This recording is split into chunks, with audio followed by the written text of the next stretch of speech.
Very good evening to you. I'm Ryan Broom. The big story tonight is the Soca Showdown, as the Party Monarch and Sweet Soca action got underway just moments ago at Bushy Park for the much-anticipated Soca Royale. Patrons started gathering at the breezy St. Philip location from early this afternoon in anticipation of the musical offerings of the MQY 98.1 The One Soca Royale show. They were treated to DJ music and a pre-show of musical performances to set the stage for the big events tonight. First up, 9 artists will be vying for top honors in the Party Monarch competition, including last year's winner, Lil Rick. At 5 minutes to 9 o'clock, the Sweet Soca competition is slated to begin. Again, 9 artists will be competing for the crown. And we're now looking at a live shot of the action at Bushy Park. Let's take in a few seconds of what's happening.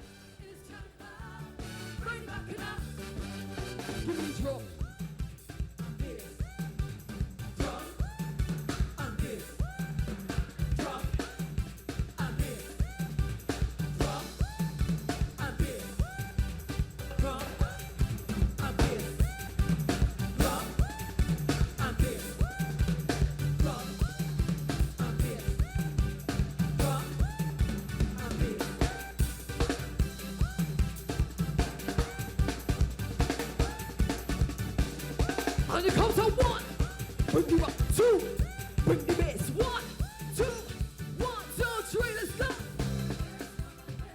That, of course, is Chrissy D with her rum and bass, and she is contestant number 1 in the competition. Again, if you have enough time, you can still get there because it just got underway. And now some sad news. 1 man was shot to death and 2 others injured following an incident at Hope Road, St. Lucie last night. Police Public Relations Officer Acting Inspector Rodney Innes says the man, who is yet to be identified, was shot about 10 minutes after 7 yesterday evening. Some of the nearby residents say although the area is not the quietest one, they are unaccustomed to gunshots. One resident in particular says he got on the ground for his safety. And we heard, some shots. Are they going to be descriptive? Pat, pat, pat, pat, pat, pat, pat, pat, pat, pat, pat, pat, pat. I wasn't sure what was transpiring, and she was of the opinion that it was firecrackers, but I have heard gunshots before, and I decided, you know what? And then I heard a pat, pat, pat. I said, let's get on the floor. Let's get low. In other news, Member of Parliament Ralph Thorne is very concerned about what he sees as the vulgarity and violence reflected in local calypso music. The recently elected MP for Christchurch South, who is an attorney at law and Queen's Counsel, shared his view during a Thanksgiving service at the St. Christopher Nazarene Church this morning. Calypso has had a vulgar element for many, many years, but it has reached a new dimension. Calypso has also become violent.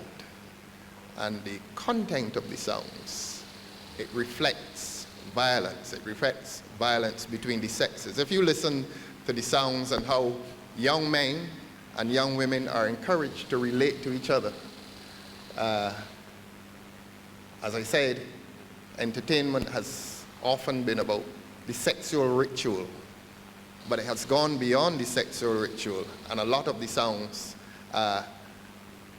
I don't want to use the word encourage, but I have to use it. Encourage a relationship between the sexes that is violent. And Mr. Thorne says if Barbados' popular culture and entertainment are promoting violence, then people will embrace that as the way to relate to each other. He believes Barbadians who share his view and the church can make a difference in this regard. Yours is to restore souls and to bring souls to the Almighty.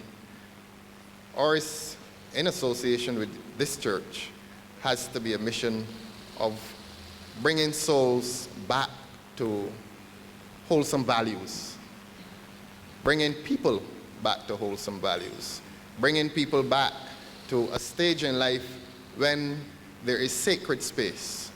When a Sunday morning, for example, or Seventh-day Adventist, when a Saturday morning can be considered sacred space. Welcome back. Well, more than 24 young people have taken the first step towards tapping into a billion-dollar industry. They've undergone training through the Barbados Institute of Management and Productivity, or BIMAP, Animation Summer Camp. The 3-week program provided the youngsters with basic skills, which, if further developed, could lead to lucrative careers. BIMAP's Director of Training, Dr. Kenroy Burke, told them to be mindful of what they have achieved and their potential to do much more. The industry is a billion-dollar industry, and there are several opportunities for these children to be able to go even further. And thank God the opportunities even for more training are available.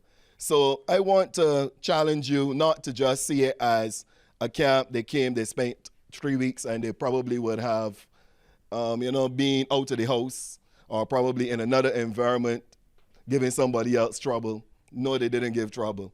But I want you to see it from the perspective of they have gained some extremely excellent skills.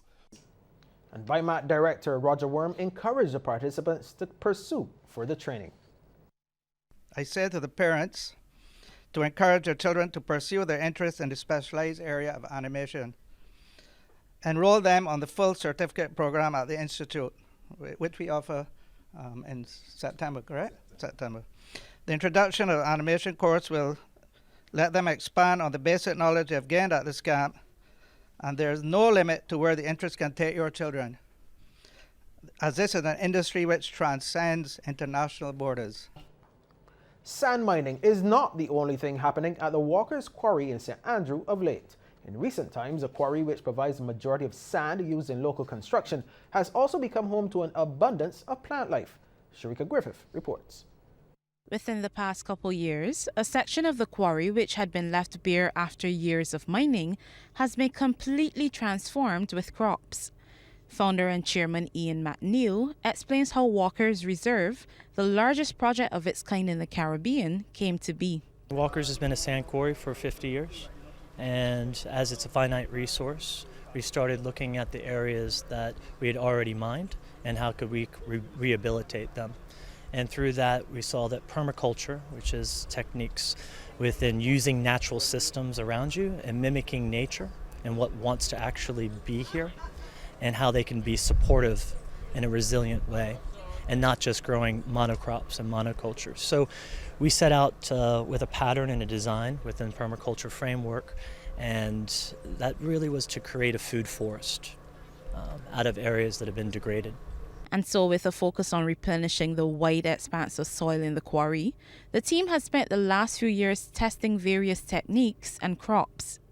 To date, they've managed to cultivate some 60 different species. Currently, we're growing everything from Jamaican ackee to pomegranate to pineapples. We have vetiver grass that's used for slope stabilization, and the grass, its root, can also be used for oils and perfumery. We're growing cassava and root crops all the way through to bananas, figs, and different mousses. Mr. McNeil hopes that the project will serve as a success model for the regeneration of other degraded lands. He also reveals plans for expansion in the future. Going forward, creating a nature reserve for local and international tourism around education and building awareness on natural systems, as well as shining a light on the importance of where our food comes from, how it's grown, and the relevance of the byproducts that we can create for value added. And a big component of this is cutting down our import bill and also creating food security, creating new jobs around that. At present, Walker's is one of the largest job creators for residents of St. Andrew and neighbouring parishes on the east of the island. Sharika Griffith, CBC News.